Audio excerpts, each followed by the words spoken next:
A Caert e Lide apresentam Cresce SC, o podcast de comunicação para o desenvolvimento de marcas e lideranças. Olá, sejam bem-vindos! Estamos em mais uma edição do Cresce SC, o nosso podcast de comunicação para o desenvolvimento de marcas e lideranças. Eu sou a jornalista Melina Calduro, coordenadora de conteúdo da Rede de Notícias da Caert, e hoje eu tenho o prazer de receber aqui no estúdio o Gabriel Novak. Ele é o nosso convidado e nós vamos falar um pouquinho de tecnologia, inovação, liderança com propósito e trazer alguns temas novos aqui. Gabriel, muito obrigada por ter aceitado o nosso convite. Obrigado, eu que agradeço. Vamos falar um pouquinho sobre umas tecnologias inovadoras aí que estão surgindo no mercado. Gabriel, conta um pouquinho para mim como é que começou a tua carreira, né? Porque tu é economista e aí tu fundou uma fintech de crédito, a Capitals, que depois ela foi incorporada em 2022 pela Stark. Então tu mergulhou depois no universo das tecnologias descentralizadas, hoje já é referência nacional no assunto. Conta um pouquinho pra gente como surgiu a Blockful e como foi essa tua trajetória. Bom, legal, vamos. A história sou jovem, né? Mas a história é um pouquinho longa. Mas vamos tentar resumir aí para a gente poder entender mais. Então, eu sou Gabriel Novak, hoje eu sou um dos cofundadores da Blockful. A gente desenvolve ferramentas de governança para a governança descentralizada. Meu Deus. Vamos dar uns passinhos para trás, né? Então, eu vim para Florianópolis em 2016 para fazer economia, né? E eu tinha um objetivo, era empreender. Eu queria desenvolver algum negócio, né? Em 2019, já pulando, né? Eu ali no começo de 2019, eu basicamente larguei tudo, assim, e fui ser assessor de investimentos, né? Fui dar esse passo já no empreendedorismo, né? No mundo dos investimentos, no mercado financeiro, que eu adorava. E em 2019 também me deu a oportunidade de eu desenvolver uma empresa júnior de blockchain, de consultoria em blockchain, na UFSC. Então, uma empresa júnior, para quem não conhece, é uma empresa liderada por grupos de estudantes, basicamente. Então, eu e mais 3 amigos, a gente pegou a presidência da Crypto Júnior, que era uma empresa júnior de consultoria em blockchain, e a gente foi mergulhar nesse ecossistema. O objetivo era estudar mais, entender mais sobre e, ainda mais, gerar receita fazendo consultoria para outras empresas. Então, nessa trajetória de 2019, além de estar no mercado financeiro trabalhando, estava na empresa júnior, a gente falou com alguns bancos, como o BTG, por exemplo, Itaú, falamos com cooperativas de crédito também, com indústrias, né, com um objetivo. Como é que a gente aplica blockchain no meu negócio, né? Que na época, em 2019, quase ninguém conhecia, né? É um assunto extremamente novo, tá? No final de 2019, a gente tomou uma decisão de que, caramba, a gente está fazendo isso muito bem já aqui, né? Por que a gente não empreende para algo que também nos vai gerar resultado? Porque toda a receita gerada na empresa júnior, a gente não ganhava isso, né? A gente basicamente reinvestia em educação, né? Então, em 2019, no finalzinho, a gente saiu para empreender, eu e mais 3 amigos, né? E a gente começou a desenvolver uma startup de tokenização de crédito. Acho que muita gente já deve ter ouvido falar de tokenização ultimamente, que está mais famoso, né? Mas na época não tinha nenhuma startup aqui no Brasil mesmo, né? Desse setor, no qual a gente achou bastante desafiador. A gente falou com bancos ali para explicar um pouco mais o que era isso, né? E na verdade ninguém estava ainda preparado para entender, não existia ainda tecnologia suficiente também para poder arcar com essa inovação que era a tokenização, né? E a gente acabou pivotando para desenvolver uma fintech de crédito no mercado tradicional, tá? Onde basicamente a gente estruturava crédito estruturado para médias empresas, então valores ali em torno de 10 milhões a 150 milhões de reais de crédito, né? E a nossa inovação ali era uma forma de matchmaking, onde a gente tinha uma lista de mais de 300 investidores e os empresários que gostariam de tomar crédito. A gente fazia matchmaking, nem o Tinder, né? A gente cruzava as informações da necessidade do empresário junto com as informações que cada investidor gostaria de oferecer crédito. E com isso o empresário sabia em horas quais eram os investidores que eles poderiam tomar crédito. E uma operação que não era bancária, era uma operação fora do banco, tá? Então era uma operação bastante singular, exclusiva e muitas vezes também melhorava a condição do empresário na questão do crédito, tá? A gente, cresceu ali de zero, né, para mais ou menos 1,5 milhão de faturamento em um ano. No segundo ano, a gente foi incorporado pela Stark, né? E a gente, além de oferecer crédito, a gente também ofereceu M&A, que eram operações de fusão e aquisição, vendas de empresa. Na mesma lógica, né? Onde a gente fazia matchmaking, o Tinder, né? Porém, também com quem queria vender a empresa. Então, quem gostaria de vender a sua empresa, poderia ali saber em menos de um dia quantos investidores estariam disponíveis para comprar essa empresa. Tá? Então, muito legal, muito bacana. Porém, ainda observando o mercado de blockchain, que era uma paixão minha, né? Isso me trouxe essa necessidade também de empreender, com as mudanças que aconteceram na incorporação, né? Eu acabei saindo da empresa para poder desenvolver uma nova empresa. Isso já em 2022, por aí. 2022 mais ou menos. Então, 2020 a 22 eu saí e confundei a Blockful. E a trajetória é muito legal de como a gente iniciou, né? Em 2019 eu tinha feito um hackathon. Para quem não conhece hackathon, é basicamente uma competição de um final de semana onde você tem que desenvolver uma ideia do início ao fim. Então tem uma ideia no início e tem uma aplicação no fim em 2 dias, né? E fazer tudo, parte de pitch e tudo mais. E eu conheci um colega lá, o Alex, né? E em 2022 a gente se conheceu de novo, no Hub de Tecnologia na CAT, no Hub Primavera, no caso, que era o Hub Web3. Tá? Era um hub só de empresas e startups focados em blockchain e Web3. E a gente se conheceu lá e ele me convidou, Gabriel, vamos fazer uma empresa? Vamos fazer uma empresa voltada a desenvolvimento de software em Web3 e blockchain? Vamos fazer. E a gente acabou iniciando ali a Blockful, que no começo era basicamente serviço de Web3. Então a gente fazia desenvolvimento de contratos inteligentes para empresas que precisavam dessa demanda. Então veio demanda de diferentes tipos, assim, demandas até muito curiosas no final. Por exemplo, tokenização de cachorro, identidade para cachorro, identidade para pets surgiram nesse meio, sabe? Mas também surgiram muitas coisas muito legais, como inovações financeiras. Enfim, a gente acabou fazendo serviços para poder compor nosso caixa, né? E depois de mais ou menos 1 ano e meio, 2 anos, a gente agora pivotou, ou melhor, né? Estamos focando em uma tese só, que é a inovação em governança descentralizada. Então hoje a gente está desenvolvendo ferramentas para aprimorar essa parte de governança descentralizada. E também estou participando de um projeto que é inovador em Florianópolis, o primeiro do Brasil, na verdade, que é o IP Village, que é uma forma da gente fazer inovações dentro da nossa cidade, com tecnologia e governança também. Nossa, muito legal. Na verdade, da tua história, o que eu fiquei curiosa é uma das teorias, tu já nos contou que tu era apaixonado por essa área, mas tu veio de um mercado tradicional de investimentos e de uma universidade de economia que normalmente não é tão focada para tecnologia, né? É focada para outras áreas. Então, como é que foi para ti essa contradição, né? De estudar uma coisa extremamente tradicional, mas amar tecnologia, e qual foi o momento que tu pensou, não, a minha área é a tecnologia? Muito legal, muito legal. Isso foi bem curioso mesmo, né?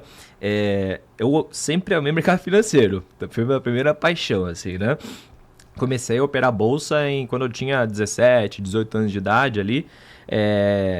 Porém, quando a gente foi convidado a presidenciar a Crypto Junior, que era uma consultoria em blockchain na faculdade, a gente começou a iniciar esse desenvolvimento e começou a perceber as ligações do mercado financeiro junto com tecnologia.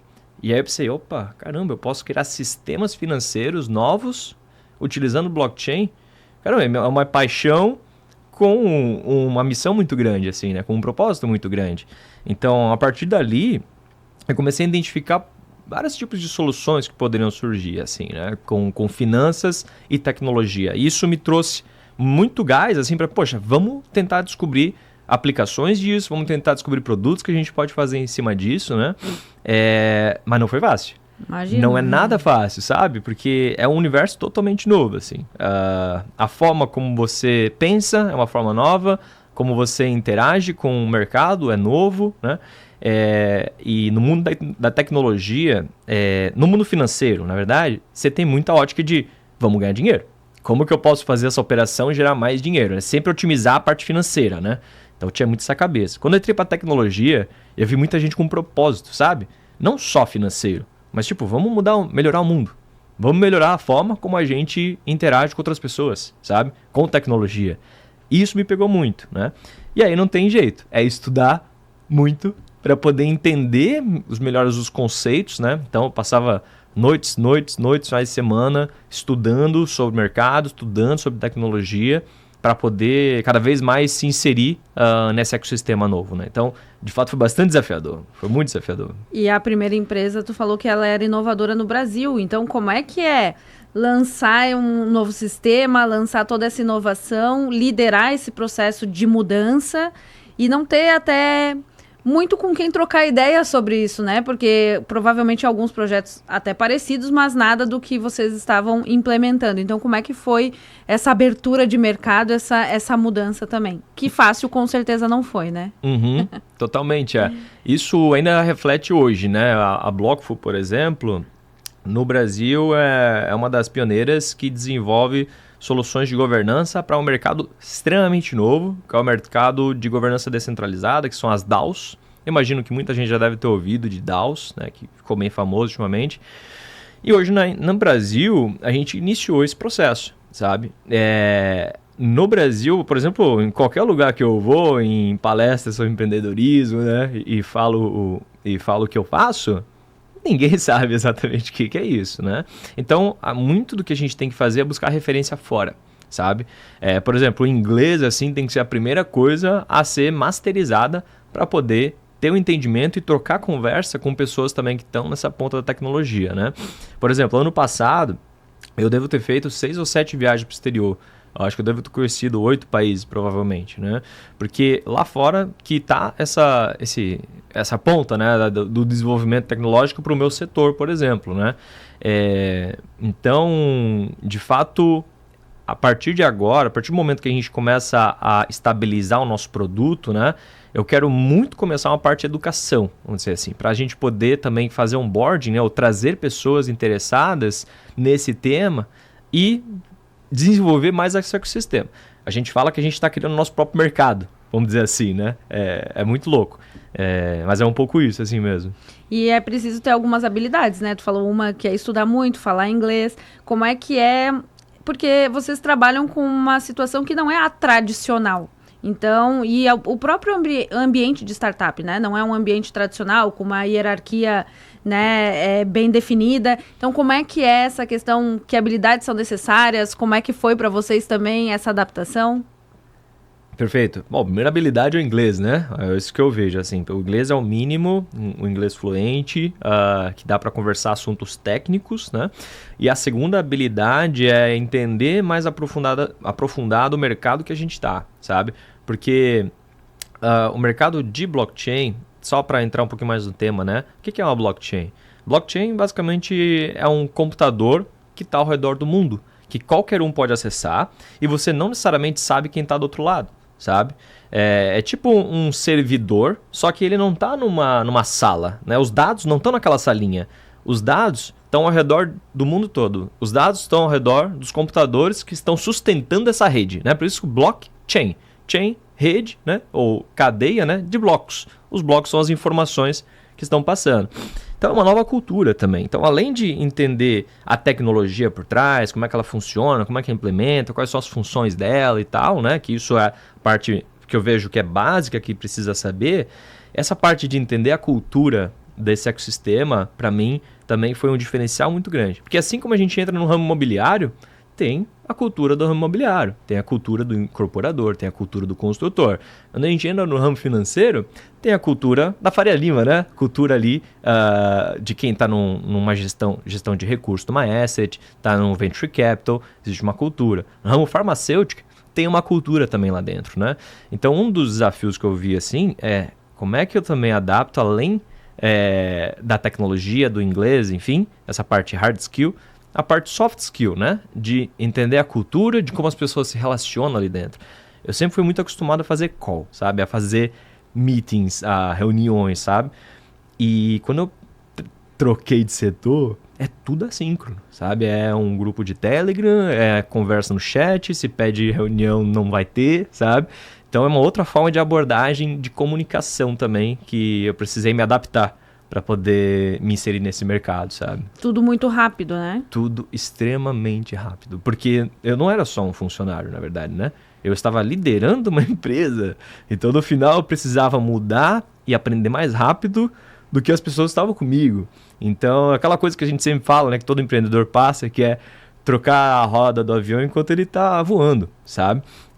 Então, isso tudo, a gente, por exemplo, construiu cerca de 7 produtos em um ano, para poder entender o que a gente ia fazer e como. A gente criava produto em um mês, por causa da agilidade, e descontinuava esse produto quase no mês seguinte, porque a gente não identificava atração, sabe? Para ver a velocidade e agilidade que a gente tinha que ter no mercado que estava muito rápido mudando também, sabe? Então, além de estar atento, tem que ter uma criatividade muito grande e acredito que também uma disponibilidade para frustração, né? Porque nem sempre o produto que tu vai criar é o produto que vai ter aderência, né? Meu Deus, hoje eu falo assim, tem um produto novo, eu nem me apego, assim, vamos testar e vamos ver se funciona, sabe? É o que a gente sempre fala, não pode se apegar ao produto, sabe? Tem que se apegar ao problema. A gente está resolvendo o problema, sim ou não? Não? Tá bom, então vamos desenvolver uma nova solução para isso, sabe? É muita maturidade. Maturidade é uma palavra muito importante também, sabe? E responsabilidade também, porque no final, dentro de mim pode estar mudando a percepção, mas a forma como eu comunico isso para a empresa como um todo não pode ser essa maneira que está passando dentro de mim. Eu tenho que também comunicar de uma maneira construtiva, sólida, falando que a gente está fazendo algo por motivos certos, né? Então, essa mudança ágil, ela não pode vir na maluquice, né? Mas sim por decisões estruturadas e decisões que têm fundamento. Exatamente, digeridas, né? Exatamente, esse é o principal. Eu vejo o poder das palavras hoje. Cara, cada palavra conta. Exatamente, até porque eu acredito que no teu caso, como tu falou, tem muita troca em chat, depende muito da interpretação da pessoa, depende do momento. Então, às vezes, o líder não estar muito bem estruturado e não ter esse pensamento de respira 20 minutinhos antes de responder, às vezes atrapalha nesse processo da comunicação, né? Exatamente. Bom, e tu falou a questão do propósito, né? A liderança com propósito. E contou um pouquinho pra gente do IP Village. Queria que tu falasse um pouquinho mais sobre isso, até porque como é que foi encontrar esse propósito no meio dessa correria e dessa agilidade de um tempo que não para, né? Que legal, que legal. O IP Village é muito uma consequência pessoal minha do que a gente está construindo na Blockful também, né?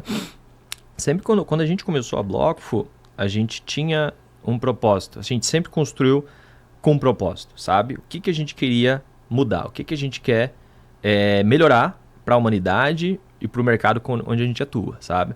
Hoje o nosso propósito na Blockful é otimizar a coordenação humana. Otimizar a coordenação humana. É muito grande. É algo muito grande. Eu não estou falando otimizar no Brasil, otimizar em Floripa. É o mundo todo, né? E o IP Village, ele entrou assim como uma luva nesse propósito que ressoa em mim, por exemplo. Para falar do IP Village, eu vou ter que dar alguns passinhos atrás. Tudo bem, o Tá. microfone é teu. Por quê? Vamos lá. O IP Village é um experimento de construção de uma nova forma da gente gerenciar cidades. É um experimento, tá? Se chama Pop-Up City, o nome disso, tá? No IP Village, eu não gosto de chamar de evento, mas vou chamar de experimento, então. Um experimento de um mês, tá? Onde a gente vai testar soluções voltadas à governança, finanças, segurança e educação para a cidade de Florianópolis no primeiro momento, tá? Então a gente vai trazer pessoas muito inteligentes, vamos trazer mentores, vamos trazer empreendedores, vamos trazer também investidores para dentro dessa imersão que vai ser em Jurerê, tá? Onde a gente vai de fato, primeiro, discutir problemas, né? Porque toda solução tem que ter um problema. Discutir problemas sociais, de governança e de gestão de recursos públicos também. Tá? E propor soluções. Então a gente, além de trazer pessoas influentes dessa área, a gente está trazendo desenvolvedores, gestores de produto, inovadores, empreendedores, para poder no final dessa imersão de um mês, desenvolver soluções com tecnologia. Seja AI, seja blockchain, seja uma tecnologia tradicional também, né? Da onde surge esse movimento IP Village? É o primeiro do Brasil. É o primeiro movimento desse no Brasil. No exterior já está acontecendo faz mais ou menos 2 anos só. Tá? Que foi o início de um movimento chamado Network States. Escrito de um livro do Balaji. É o nome desse escritor, Balaji, né? Escreveu o livro Network States, onde a teoria dele é a seguinte. Ele estava muito satisfeito com a forma como o país que ele vivia governava os seus cidadãos, as suas cidades, né? E ele queria identificar uma forma dele poder sugerir mais mudança, poder de fato ser a voz expoente da mudança lá dentro e trazer pessoas que têm interesse de melhorar aquele lugar, né? Mas a forma tradicional que a gente vê hoje, né, que é a eleição a cada 4 anos, um exemplo, né? Eleição a cada 4 anos aqui, por exemplo, né? A gente tem uma voz um pouco menor para poder fazer as sugestões de melhoria, né? E ele propõe a criação de cidades ou países independentes, tá? Onde você junta pessoas interessadas em melhorar uma região, uma cidade, ou depende do país, um país mesmo, né? E esses interesses privados, esses interesses dessas pessoas, junta uma força, né, de mudança, que começa no digital. Então você cria comunidades digitais que têm interesse em melhorar aspectos públicos ou aspectos coletivos, vamos dizer assim, né? E depois você transforma esse digital para o físico. Então você transforma essa necessidade de melhoria para o físico. Então você cria um co-living, você cria um bairro onde essas pessoas podem viver juntas, né? E sugerir soluções e criar soluções. Tem um primeiro lugar desse experimento que está sendo um sucesso, que é Próspera. Não sei se alguém já ouviu falar, mas foi bastante famoso no ano passado, que é uma ilha em Honduras. Honduras deu liberdade para Próspera viver por 50 anos de forma independente do país. Então Honduras, que é um país, deu, né, entre aspas, né, para Próspera uma ilha, onde eles estão desenvolvendo uma nova lei, uma nova regulamentação, estão desenvolvendo novos mercados, estão desenvolvendo um próprio sistema financeiro, tá? E estão desenvolvendo soluções lá dentro em inovação energética, inovação de longevidade, inovação financeira também, tá? Então eles têm agora, o que eles têm? Muito mais liberdade para inovar. Do que antes, se eles fossem só uma startup em Honduras, talvez não teriam. Mas agora, como eles são independentes, eles possuem, né? A gente quer fazer isso aqui? Ainda não. A gente tá fazendo algo pequenininho, que é uma pop-up city, que é um experimento. Vamos pegar esse case de Honduras, de Próspera, e vamos ver de uma escala muito pequenininha, né? Até também com parceria junto com o município, né? Como é que a gente pode desenvolver soluções para cá, de uma maneira que a gente traga pessoas interessadas com esse tema, sabe? Que queiram melhorar a cidade, queiram melhorar seu bairro, queiram melhorar o país, se quiser também trazer soluções para isso, né? E aí é o experimento de 1 mês, porém, esse projeto não tem validade. Ele pode durar 5 anos, 10, 15, 20, 30 anos ou até mais, que é a nossa ideia, né? A ideia é, de fato, trazer uma longevidade, trazer mais pessoas e mais pessoas que querem trazer mudança para onde vivem, né? Então, literalmente voltando, um né? ecossistema, né? Que vai se reinventando para resolver soluções a partir de determinado tempo, né? Isso, a nível de coordenação. Então, lembra o propósito que eu tenho na Block? Otimizar a coordenação humana.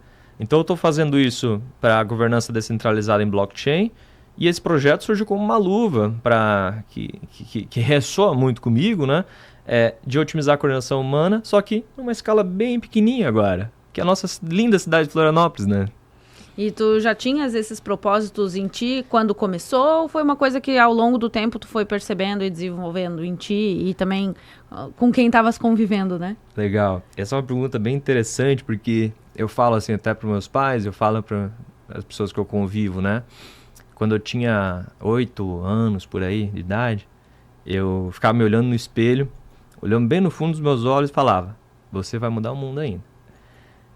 Então eu vejo que esse propósito ele surgiu de muito pequeno já, sabe? Só que era mudar o mundo. Como? Eu não sabia ainda, né? Eu vejo que hoje eu estou descobrindo como. E eu estou vendo o impacto que isso pode gerar, sabe? Porque um projeto desse, como o IP, ele pode mudar vidas de pessoas, se for direcionado. Imagina se o projeto for direcionado para favelas, para pessoas com vulnerabilidade social, né? Isso é lindo de ver, né? Parece ser até inacreditável, né? Mas é a realidade, é o que está sendo feito, sabe? Então, esse propósito ele surgiu há muito tempo, eu só não sabia como. E agora, com tecnologia, eu estou descobrindo. E é muito legal a gente conversar sobre isso, porque tecnologia a gente imagina o pessoal de TI. O pessoal numa sala, e não essa questão... Hoje em dia já vem mudando esse conceito, mas assim, num geral, é o que se pensa primeiramente, mas num conceito de pessoas, né? De mudança de comunicação, de mudança de perspectiva, de formas de solucionar o IP próprio, né? Com educação, segurança, que são temas do nosso cotidiano, do nosso dia a dia. Então, muito legal de ver como vocês têm transformado isso também numa coisa bem pessoal. E eu acredito que tenhas pensado nisso, claro, mas não sei se tu tinhas tido essa proporção, né, de tecnologia para unir pessoas cada vez mais, né?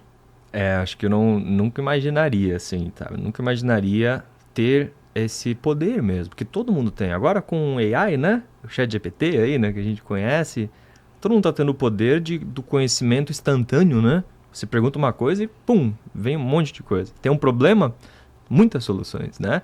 Então, todo mundo agora tem o poder. A questão é, a gente tem o propósito para poder direcionar esse poder que está sendo criado? Exatamente. Bom, Gabriel, a gente está se encaminhando para o final do nosso podcast e um dos pedidos que eu sempre faço para os entrevistados é deixar uma mensagem ou um conselho ou alguma história para quem está nos ouvindo, e eu queria ouvir a tua. Que legal. Bom, espero que essa nossa conversa pode ter motivado pessoas. E uma coisa para mim é clara, assim, sabe? Se você achar dentro de si um propósito de querer mudar algo, você consegue, sabe? Para mim, o empreendedorismo, ele surge do propósito. Porque ele é tão difícil, principalmente se você não tem tanto recurso, ou você, sabe, tá num trabalho que talvez não ganha tão bem e quer mudar de vida, vai ser uma trajetória difícil, não tem como negar. Mas se você sempre teve como base você mesmo, e por que você construiu aquilo, por que você está seguindo isso, olha, qualquer desafio pode ser superado. Não vai ser fácil, mas vai ser superado. Bom, Gabriel, muito obrigada por ter aceitado o nosso convite mais uma vez. E eu também quero agradecer a você que está nos ouvindo na sua rádio preferida e no YouTube da Acaert. Na semana que vem a gente volta com mais histórias aqui no Cresce SC. Este foi o Cresce SC, uma parceria entre a Acaert e o LID.